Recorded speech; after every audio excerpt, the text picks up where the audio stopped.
Olá, queridos, novamente estamos juntos para estudar a Palavra de Deus e entender mais prontamente esse tema, salvação. A minha pergunta é, quando aconteceu a salvação? Eu quero orar com você porque isso é muito sério e precisa da nossa compreensão de forma tremenda. Vamos orar juntos? Quero orar com você. Santo Deus e amado Pai, temos a esperança, a glória de Jesus sobre nós, a misericordiosa bondade dele em nossa vida, a certeza da salvação. Eu te imploro em nome de Jesus, que nos ajude agora a entendermos quando isso acontece. Em nome de Jesus. Amém. Queridos, eu quero comentar com vocês algo bem interessante. Vocês já ouviram falar de Dwight Eisenhower? Era um general da Segunda Guerra. Debaixo das 4 estrelas que ele carregava, havia uma responsabilidade muito grande. Era o grande paredão da França. Hitler estava ali, era o dia D. Ou Eisenhower vencia, ou o mundo perdia. Havia ali 3 milhões de soldados envolvidos. Uma multidão muito grande de gente esperando pela solução desta guerra. Na noite anterior ao dia D, Eisenhower passou a noite todinha em revista da munição, do que havia dentro dos helicópteros, dentro dos aviões. E haviam rapazinhos ali esperando. E ele então encontrava vários desses rapazinhos, podiam ser como filhos dele. E quando ele chegava na frente desses rapazinhos, ele batia a continência e os rapazinhos olhavam e esperavam. E ele dizia, vai dar certo. E então, enquanto os associados dele olhavam se estava tudo certo com os aviões, para onde aqueles rapazinhos iam entrar em direção à guerra, ele chegava no outro e batia a continência e ele dizia, vai dar certo. E ele passou a noite toda indo de rapaz após rapaz, soldado após soldado, dizendo, vai dar certo. Quando o primeiro raio da manhã apareceu, ele deu ordem e o primeiro avião subiu, ele permaneceu com as mãos no bolso, olhando aquele avião subindo. Ele saiu dali, foi atrás de sua escrivaninha e fez uma carta que seria endereçada à Casa Branca caso ele perdesse. Espera aí, ele passou a noite toda dizendo vai dar certo, mas naquele momento ele estava escrevendo uma carta dizendo o quê?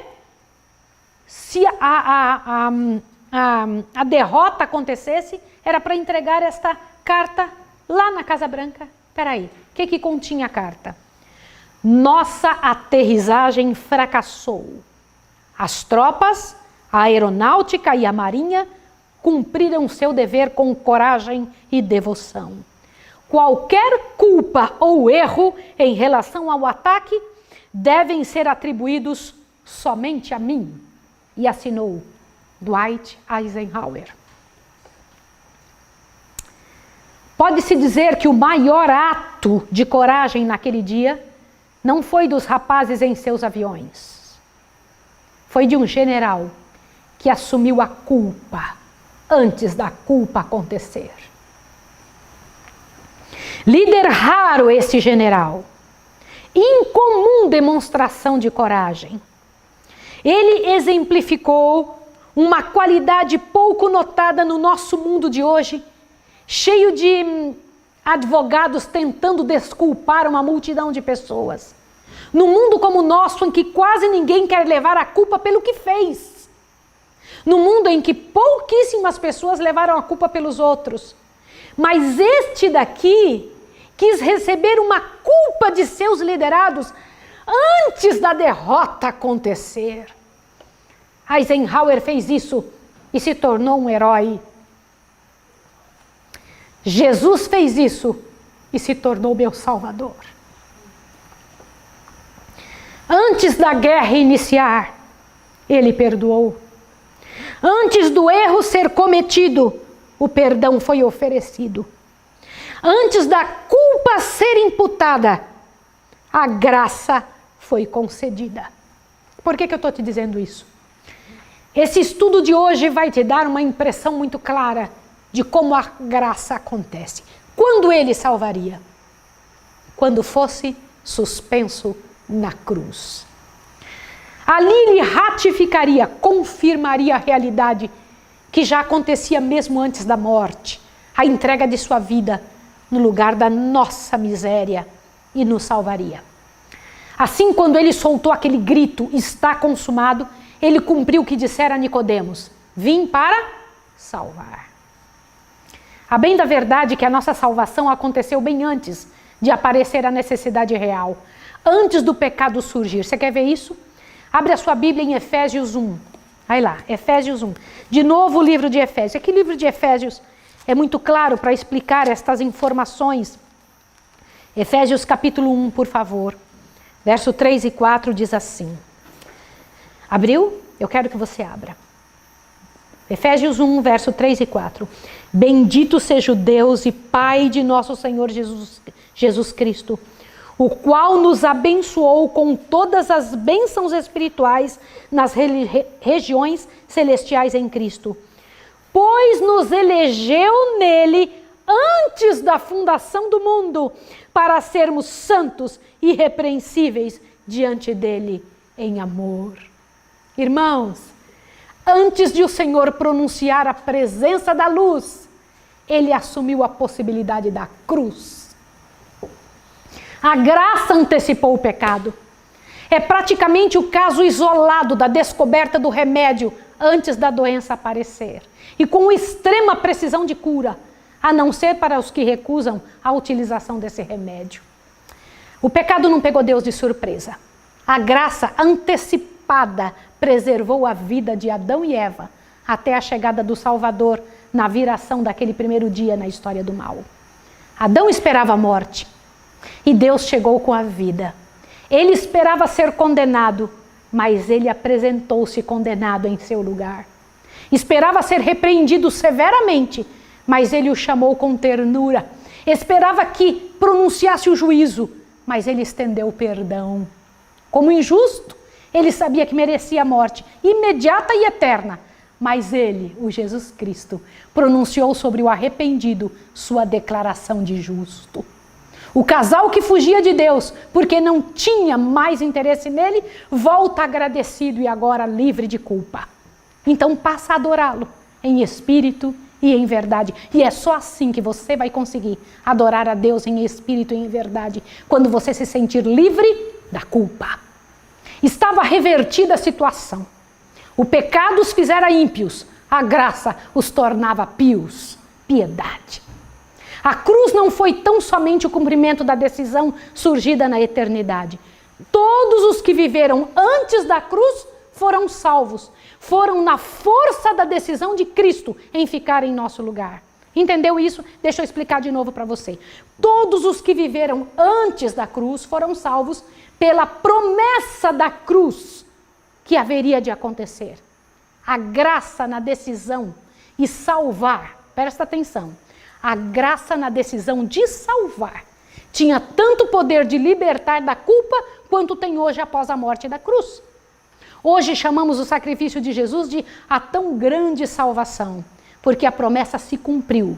Nossos irmãos antes da cruz podiam alegrar-se no futuro sacrifício de Jesus, como fez Abraão, que teve seu filho poupado no seu lugar. E foi oferecido um cordeiro que foi provido, veio de outro lugar, pois naquele milagre viu a providência. Para que você entenda melhor, por favor, veja em São João 8. Observe o que Deus diz aqui em São João 8. Abra a sua Bíblia em São João 8. Há algo grandioso que você precisa entender, São João 8. O próprio Jesus comentou que Abraão também se alegrava na cruz de Jesus. Ele esperava a cruz de Jesus. Observe isso. São João 8, verso 56. Olha bem o que Jesus, o próprio Jesus disse. Vosso pai Abraão exultou por ver o meu dia. Viu-o e alegrou-se. Como assim? Você percebe que Abraão entendia que Jesus haveria de morrer por ele? Hoje, agora, muito mais temos nós a oportunidade de nos alegrar, porque tudo está cumprido. O cordeiro provido já desceu do céu.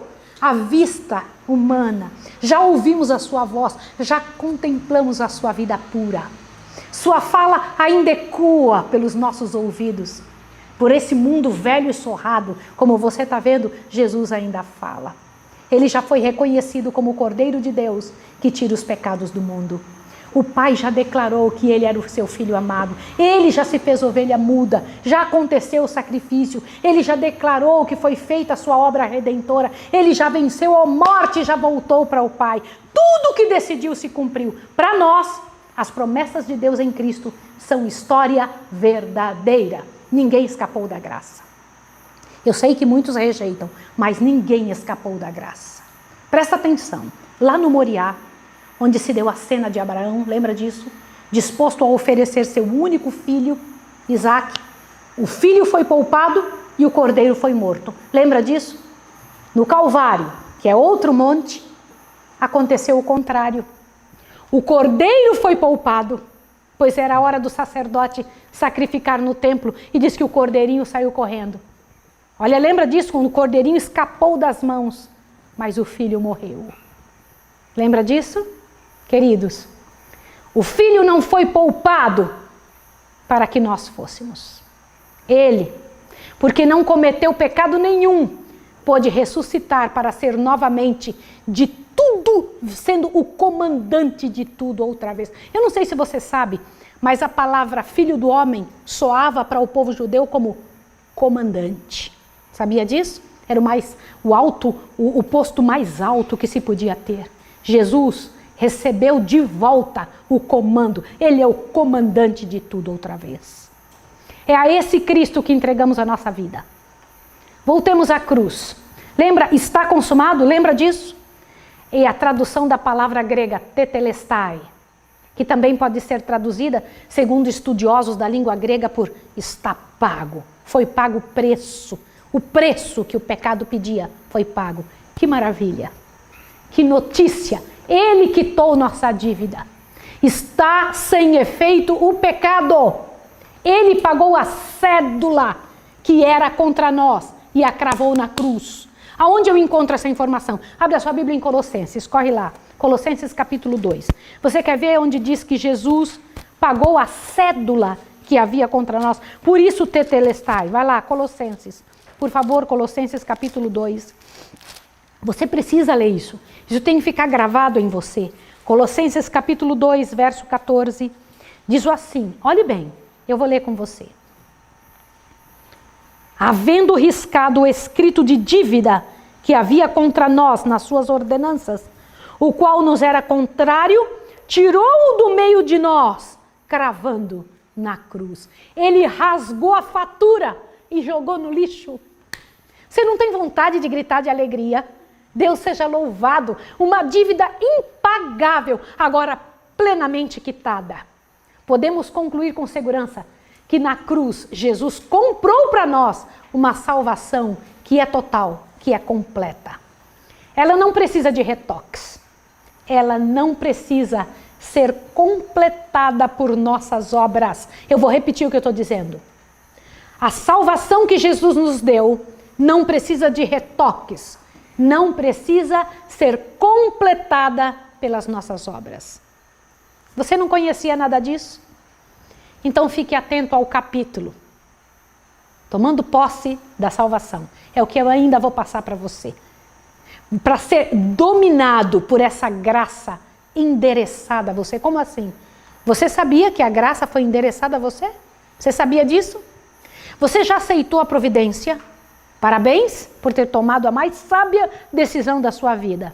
Permaneça na graça. Agora, eu tenho uma outra pergunta. Você já sabia e ainda não se rendeu ao seu amor? Por que não? O que neste mundo poderia ser mais importante do que pôr sua vida na mão do Salvador? Você acha que ele merece esse desprezo nosso? Depois de tudo que ele fez, vamos lá. Entregue-se agora. Diga a ele que o desculpe e o perdoe por adiar tanto. Eu vou te dizer uma coisa, amigo, isso é uma oportunidade real que se apresenta. Faça. Você pode porque a graça é de graça. Não tem como pagar, você já foi salvo no Senhor Jesus Cristo. Eu sei que se você não entendia nada disso, não sabia que o céu havia se empenhado para salvá-lo, milhões também não sabem, o pior. Estão tentando comprar a salvação com seus esforços. Uma multidão, espera um pouquinho, eu preciso que você entenda. uma multidão do planeta Terra está tentando comprar a salvação com seus esforços. Você já viu gente carregando uma cruz? Já viu gente andando de joelhos para lá e para cá? Já percebeu isso? Pessoas que tentam fazer penitências, que machucam seus próprios corpos, implorando que Deus os aceite. Você já viu pessoas fazendo troca com Deus de um valor, de um dinheiro, de uma casa, para ganhar o quê? Algo que já tem. Promessas, eles fazem promessas para Deus, iludidos por um evangelho falso, sem assinatura de Deus. São até religiosos, mas não têm paz. Você era assim, agora não é mais. Chegou o dia da sua libertação. Vai pelo poder do Espírito Santo para se entregar ao Redentor nesse momento. Diga a Ele: meu Pai, aqui só está eu e o Senhor. Eu me rendo a Ti. Eu me rendo ao Teu amor, ao Teu evangelho para que me alcance. Eu ainda não entendo tudo da Tua vontade, mas toma a minha mão e a minha vida e me leva contigo. Que o Senhor Deus nos encha o coração e nos fortaleça, irmãos. Que todos compreendam e digam: Senhor, nós cremos e queremos que o Senhor confirme que Tu és o nosso Salvador, dia a dia, todo o tempo. Obrigada, Senhor, por Sua libertação. Que o acusador de nossos erros, o inimigo de nossa vida, o maculador de nossa existência, ouça sempre, porque ele sabe muito bem o que significa tetelestai. Nessa vida ele não manda mais, nessa vida aqui, na tua vida. O impagável já está zerado, o inadimplente foi livre e já pode dormir o sono dos justos. Abra sua Bíblia, Salmo 4:8. Olha que coisa tremenda. Salmo 4:8. Eu sei que você sabe o que está escrito lá. E isso serve para este fim. Isto serve para esta razão. Salmo, capítulo 4, verso 8. Olha o que diz aqui. Eu nunca tinha entendido dessa forma. Foi depois de estudar isso, neste material, foi que eu fui entender. Salmo 4:8 diz: em paz me deitarei e dormirei, pois só Tu, ó Senhor, me fazes repousar em segurança. Esta é a segurança que recebe quem é salvo. Vamos fazer um resumo? A providência da salvação já aconteceu. A salvação já foi providenciada e é oferecida a todo pecador. O homem não é salvo no momento em que se entrega. Presta atenção nisso, presta atenção. O homem não é salvo no momento em que se entrega. Nesse momento ele somente aceita a salvação que já existe. A decisão de salvar antecedeu ao pecado. Quando o pecado surgiu, a graça entrou em cena e protegeu os culpados. Jesus disse que veio salvar, isto é, veio a ratificar a sua decisão de salvar. Ele já havia decidido salvar. Por isso, todo esforço que se faça para obter a salvação, abre seu ouvido, é uma forma de pecado, porque rejeita o que Jesus fez por nós. Entendeu isso? Isso é que você e eu temos que entender.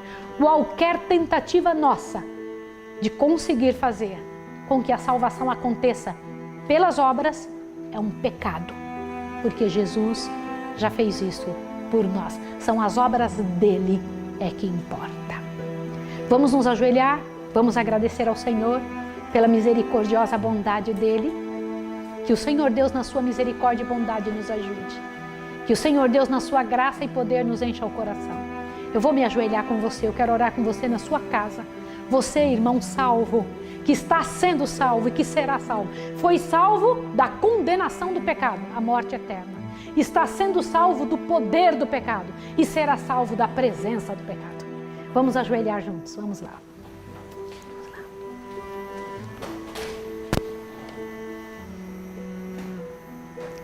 Querido Deus e amado Pai Celestial, verdadeiramente o Senhor é o nosso Pai.